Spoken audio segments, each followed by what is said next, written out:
স্বচ্ছতার সাথে বাজেট বাস্তবায়ন করতে মন্ত্রী ও সংশ্লিষ্টদের নির্দেশ দিয়েছেন প্রধানমন্ত্রী শেখ হাসিনা। সকালে প্রধানমন্ত্রী শেখ হাসিনার সভাপতিত্বে তার কার্যালয়ে অনুষ্ঠিত মন্ত্রিসভার বৈঠকে এই নির্দেশনা দেন তিনি। বিকেলে সচিবালয়ে বৈঠকের বিস্তারিত তুলে ধরেন মন্ত্রিপরিষদ সচিব মোহাম্মদ মাহবুব হোসেন। এক প্রশ্নের উত্তরে তিনি বলেন, সরকার দুর্নীতির বিরুদ্ধে কঠোর অবস্থানে রয়েছে, কাউকেই ছাড় দেওয়া হবে না। তামান্না তাহসিন খানের প্রতিবেদন।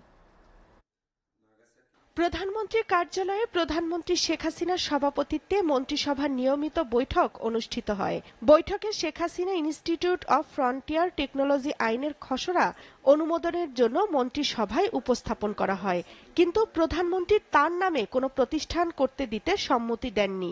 পরে শেখ হাসিনা বাদ দিয়ে ইনস্টিটিউট অব ফ্রন্টিয়ার টেকনোলজি নামে অনুমোদন দেওয়ার কথা জানান মন্ত্রিপরিষদ সচিব। আমি এখন নির্দেশনা দিয়েছি সকলকে যেন খুবই যত্নের সাথে, খুবই নজরদারির সাথে যেন বাজেট বাস্তবায়নটা যেন নজরদারির মধ্যে রাখে এবং দ্রুততার সাথে, নিপুণতার সাথে, স্বচ্ছতার সাথে যাতে বাজেট বাস্তবায়ন হয় সেদিকে সকলকে নির্দেশনা দিয়েছেন। তিনি জানান, বৈঠকে শাকসবজি রপ্তানিকে উৎসাহিত করে রপ্তানি নীতি 2024 থেকে 27 অনুমোদন দিয়েছে মন্ত্রিসভা।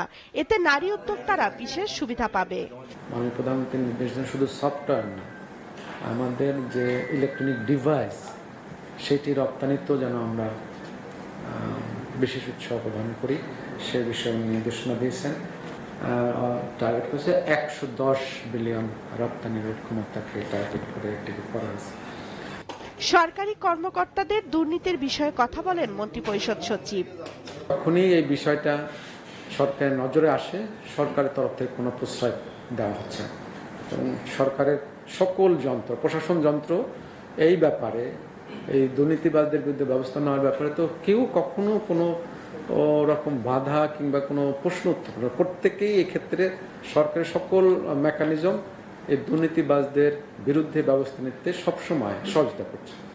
পদ্মা সেতু রক্ষণাবেক্ষণ ও পরিচালনায় Padma bridge operation and maintenance company PSC নামে শতভাগ সরকারি মালিকানাধীন কোম্পানি গঠনের প্রস্তাব অনুমোদন দিয়েছে মন্ত্রিসভা। তামান্না তাহসিন খান, এসএটিভি, ঢাকা।